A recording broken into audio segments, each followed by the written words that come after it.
Olá, pessoal! Vamos fazer agora mais uma correção da prova de oficial de Corpos de Bombeiro de Minas Gerais. A prova está se aproximando e vamos realizar, então, a nossa última correção do nosso curso, que foi a prova aplicada no ano de 2006 e cobrou dentro das 5 temáticas dos direitos humanos o conteúdo sobre a Constituição Federal, sobre a Constituição Estadual, sobre a evolução dos direitos humanos, sobre o Estatuto do Idoso e sobre o ECA. Então, a gente tem grande perspectiva de que essa prova que vocês vão fazer em breve vai cair esses conteúdos que podem vir de forma mesclada, ou então pode ser cada questão destinada a cada conteúdo, como ocorreu na prova de 2016, que é essa prova que nós vamos analisar agora. Então, vamos lá.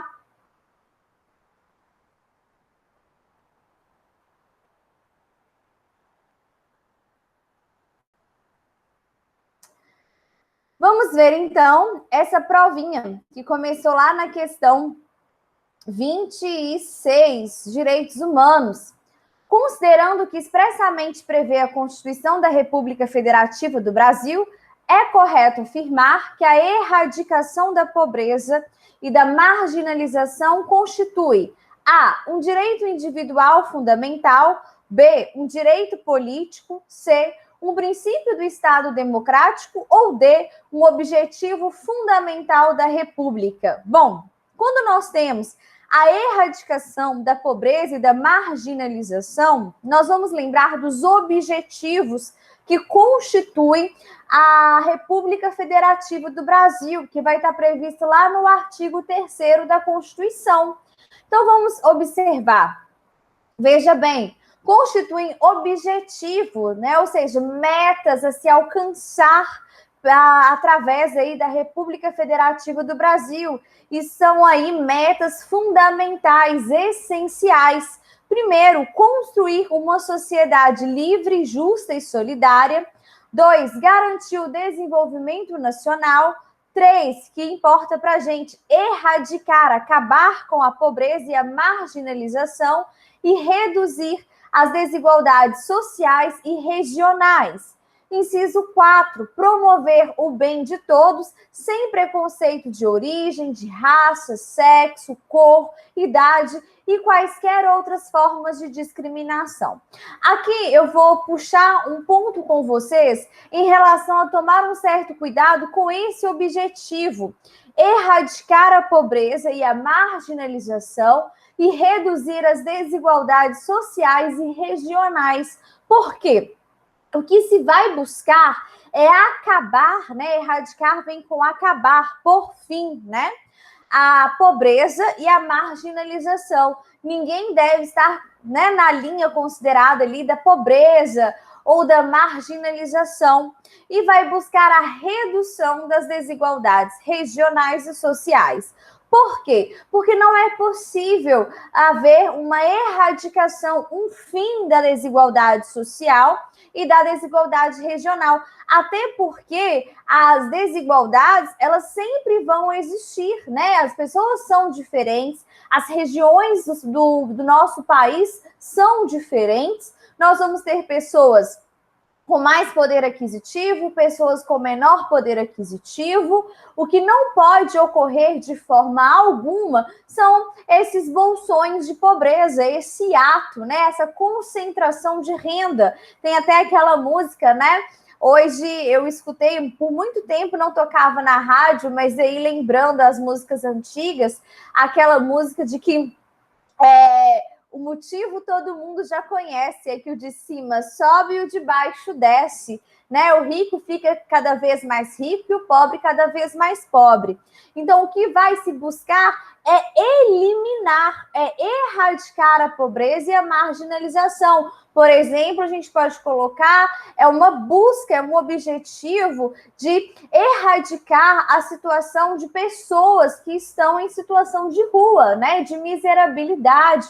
Nós tivemos um programa, inclusive, que traz, inclusive ganhou prêmios, né, aí na ONU em relação ao Fome Zero, né, como uma forma ali de erradicar a pobreza. E com isso, né, dando-se mais acesso a social, né, político e econômico às pessoas, consequentemente, nós vamos ter uma redução, uma diminuição desse ato, né, aí dessa desigualdade social e regional, ok? Então, tome bastante cuidado com isso, porque o seu examinador, ele pode alterar, colocar que é um dos objetivos da Constituição Federal, né, através daí, a República Federativa do Brasil prevê na sua Constituição Federal a erradicação da desigualdade social e regional. Não, é uma redução, mas sim uma erradicação da pobreza e da marginalização, ok?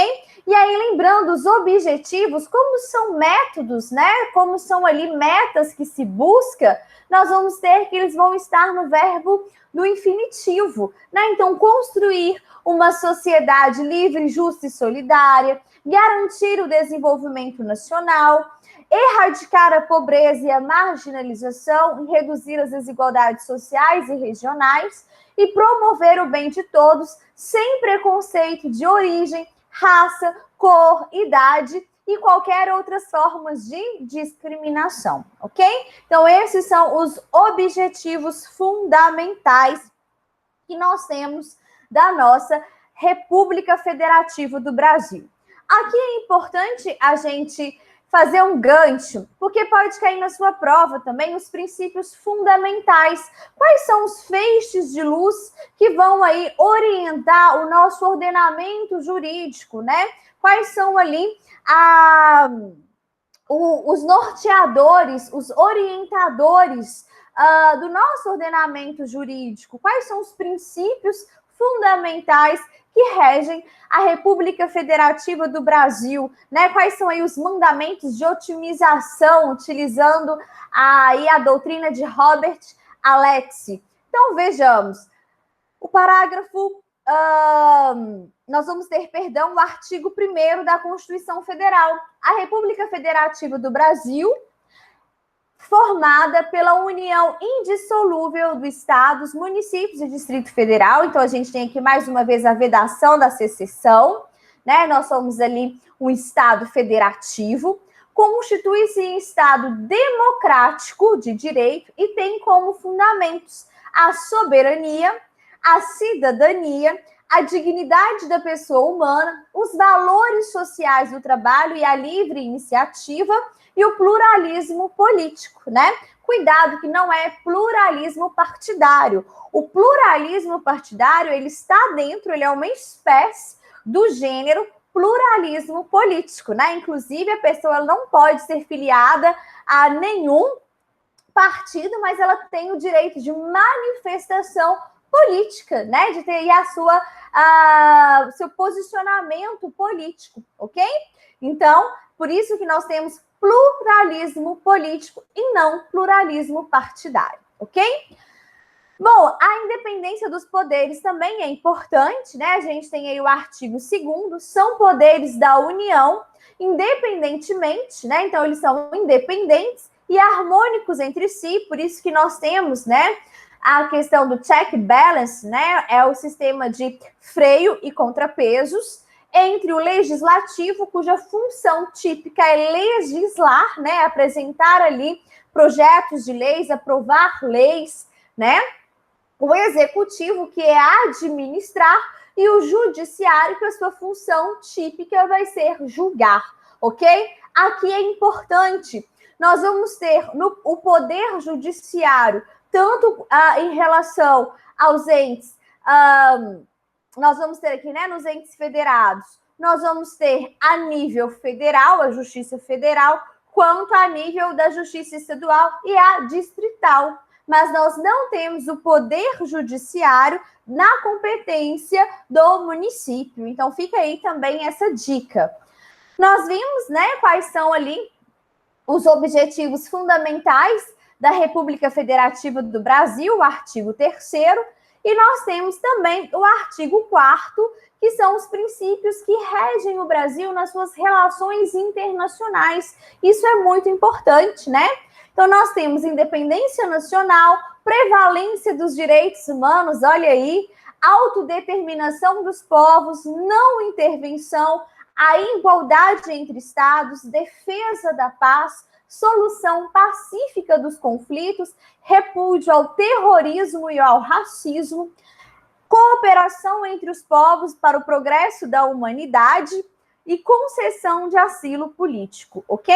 E aí nós temos o parágrafo único, que é algo que se busca, essa integração também, em nível de relação internacional, que é: a República Federativa do Brasil buscará uma integração econômica, política e social e também cultural dos povos da América Latina, visando a formação de uma comunidade latino-americana das nações. Cuidado, não se confunde com o Mercosul, porque aqui a gente busca essa integração com a América Latina, né, que não vai se resumir apenas à América do Sul, como também nós temos que essa integração ela vai ser econômica, política, social e cultural, ok?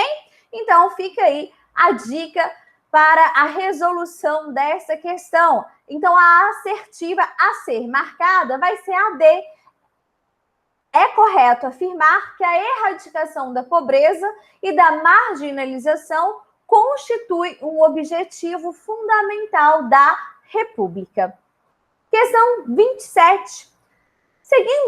Segundo o que prevê o Estatuto da Criança e do Adolescente, então a gente vai ter que ir lá para o ECA, é correto afirmar: A. Entende-se por família natural a comunidade formada pelos pais, inclusive os adotivos, ou por qualquer um deles, seus filhos e os descendentes destes.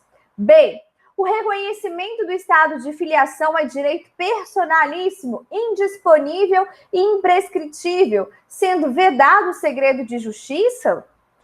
C. O reconhecimento de filho pode preceder o nascimento ou suceder-lhe o falecimento, nesse caso, se deixar descendente. E D. Os filhos havidos fora do casamento poderão ser espontaneamente reconhecidos pelos pais, desde que conjuntamente. Aqui nós estamos falando do direito de filiação, né? O direito de filiação, ele vai estar previsto lá no artigo 25 do ECA, né? Então, nós temos a família natural, vai trazer para a gente o seguinte: o que é família natural? A família natural, né, vai ser a comunidade formada pelos pais, né, ou qualquer dele e seus descendentes, né? Então, nós temos aqui a família formada pelo pai, pela mãe e seus descendentes, ou então, por exemplo, pelo pai e pelos seus descendentes, seus filhos, pela mãe, a mãe sola, por exemplo, né? E seus filhos, que são chamados as famílias também monoparentais, né? Hoje a gente fala de direito das famílias. Nós temos vários arranjos familiares.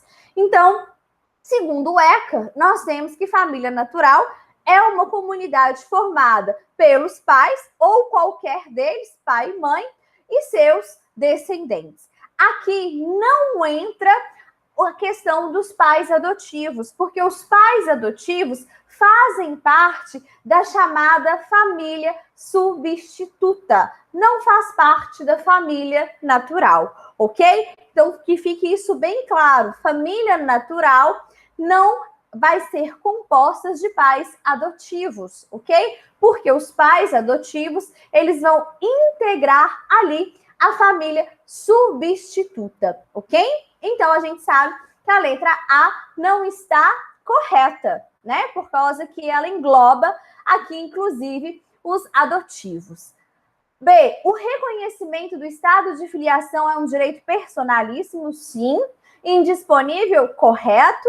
Imprescritível, correto. Sendo vedado o segredo de justiça, pelo contrário, por se tratar, né, de ações que visam ali o direito de família e também ações que visam o estado da pessoa, nós vamos ter o segredo de justiça, até mesmo para preservação da intimidade dos envolvidos. Então, vejamos, nós temos aqui o artigo 27, o reconhecimento do estado de filiação É um direito da personalidade, então é um direito personalíssimo, indisponível, a pessoa não pode dispor desse direito, né? Dizer que não quer ter ali a sua filiação reconhecida, e é imprescritível, a qualquer tempo pode-se requerer ali o direito de filiação, podendo ser exercitado contra os pais e os seus herdeiros. E aí, por exemplo, se o pai faleceu, é possível o direito, né, ali do reconhecimento de filiação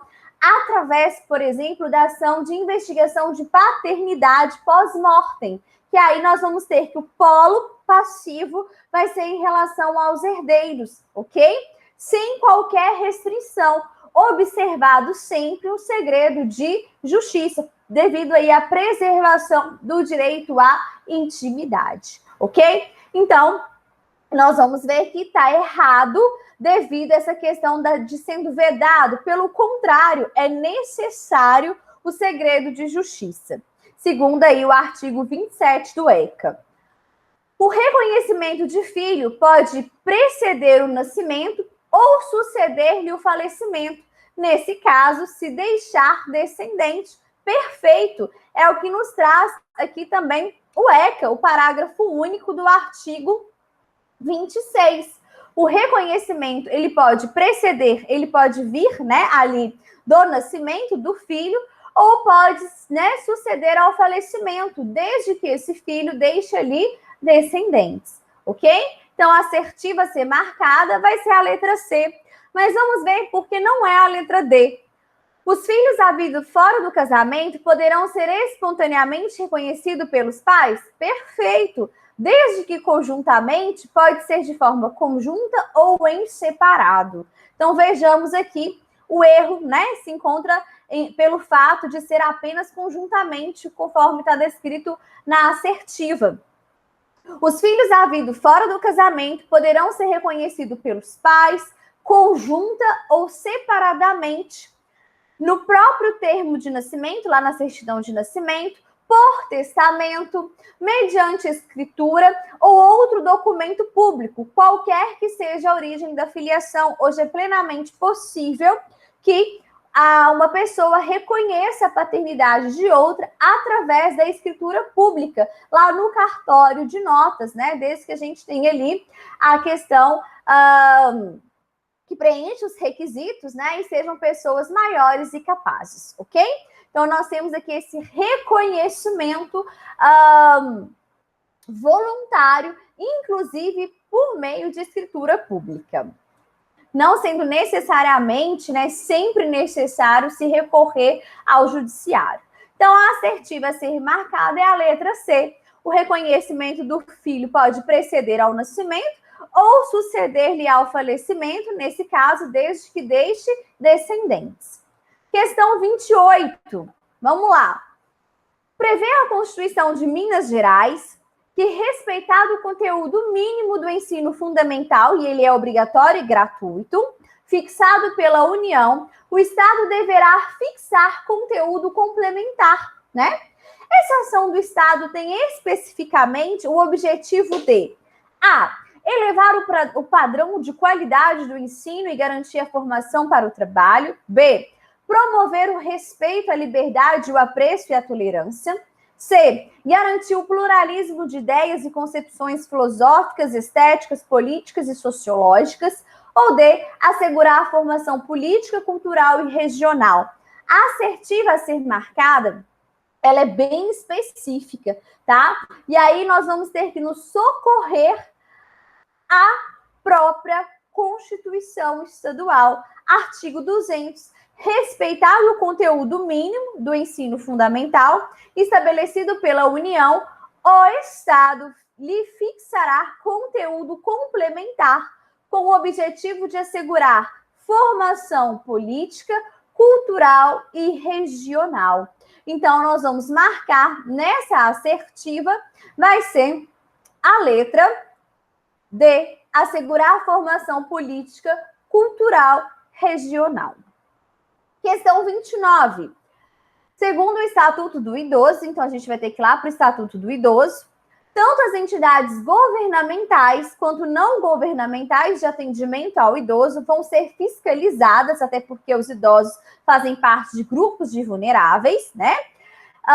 Pelo Conselho do Idoso, pelo Ministério Público e pela Vigilância Sanitária, né? Entre outros órgãos previstos em lei. Considerando que os dois tipos de entidades estão sujeitos a penalidades pelo descumprimento do Estatuto, assinale a alternativa que, conforme o Estatuto do Idoso, contém penalidades unicamente aplicáveis às entidades governamentais. Quais que serão, né? A. Advertência, multa e fechamento da entidade ou interdição do programa. B. Afastamento provisório dos dirigentes, afastamento definitivo dos dirigentes e fechamento da entidade ou interdição do programa.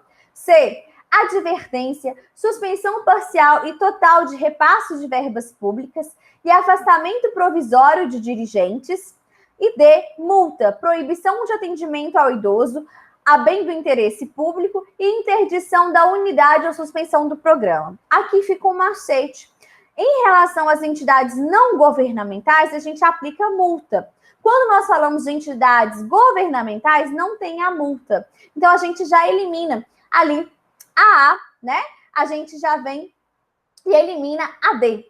Como também o repasse de verbas públicas. A gente repassa verbas públicas para ali o ente que é não governamental. Então, também a gente já elimina a letra C, ficando para a gente a letra B. Afastamento provisório dos dirigentes, afastamento definitivo dos dirigentes e fechamento da entidade ou interdição do programa. E aí a gente vai aqui, né, e vamos ver como que está no artigo 55 do Estatuto do Idoso. As entidades de atendimento que descumprirem as determinações da lei ficarão sujeitas, sem prejuízo, obviamente, né, das outras responsabilidades na esfera civil, criminal, de seus dirigentes ou prepostos, as seguintes penalidades, observado o devido processo legal.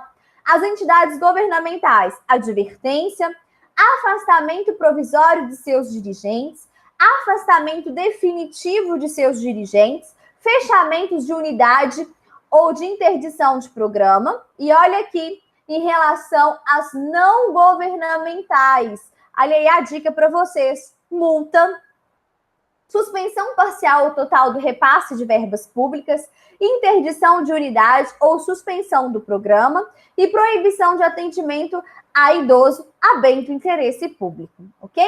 Então, a assertiva a ser marcada na nossa provinha, né? Nós temos aqui a letra B, na questão 29. Questão 30, vamos lá. É comum entre autores brasileiros que tratam da evolução dos direitos humanos ou fundamentais a classificação desses direitos segundo gerações, o que envolveria uma gradação ou escalonamento de sucessivos grupos de direitos demarcados por características comuns ao longo da história da humanidade. Recentemente, surgiram autores que consideram a expressão geração de direitos terminologicamente inadequada. Assinale a alternativa que apresenta o fundamento da posição adotada por esses doutrinadores. Olha que interessante, gente, essa questão caiu de uma outra forma lá na prova de 2019, né? Então, trata mais uma vez dessa questão da evolução dos direitos humanos, que traz essa distinção entre gerações de direitos humanos e dimensões de direitos humanos. Então, vamos ver a assertiva. Por que há essa crítica? Geração é termo que traduz a concepção, a evolução e a sucessão de seres vivos, e não de elementos abstratos, como é o caso dos direitos. Não, né, gente? É possível plenamente que nós vamos utilizar ali o termo geração, não só para a questão de seres vivos, mas também para assuntos abstratos, termos abstratos, né? Então, nós temos, sim, gerações de direitos, como também a gente utiliza, ainda que seja bens concretos, nós utilizamos, né? Geração de telefones, por exemplo, né?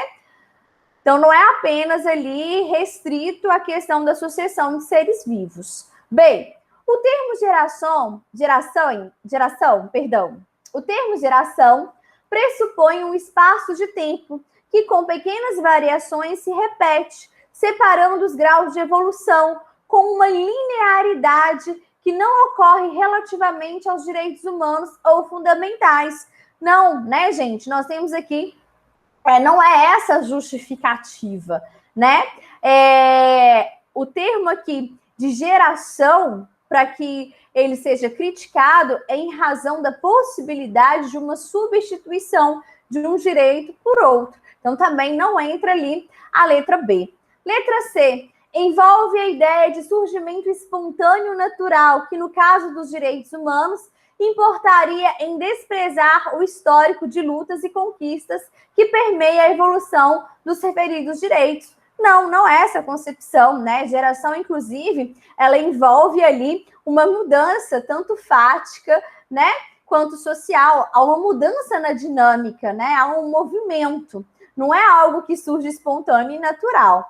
E D, a noção de geração indica uma substituição de cada geração pela posterior, o que não ocorre na evolução dos direitos humanos, a qual, ademais, não se dá em etapas cronologicamente definidas e claramente distintas entre si. Então, a crítica realmente ela está aí na letra D, né? Porque a geração pode indicar essa concepção de substituição de uma geração por outra, né?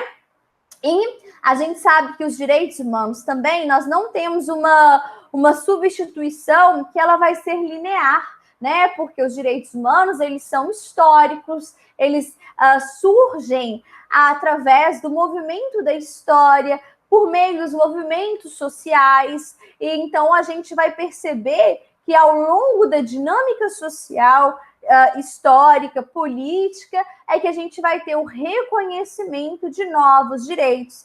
E isso não quer dizer que esses novos direitos reconhecidos, que eles vão ali substituir os direitos anteriormente reconhecidos de forma alguma, porque uma das características que nós temos dos direitos humanos é a sua complementariedade, né? Eles se interligam, né? Eles se complementam, eles coexistem, né? E aí nós temos também uma outra característica muito importante para enfatizar isso, que é a questão da vedação do retrocesso, né? Do efeito cliquet. Uma vez reconhecidos os direitos humanos, eles devem ser preservados, ok? Então, há uma relação de inter-relação, de coexistência, de complementariedade.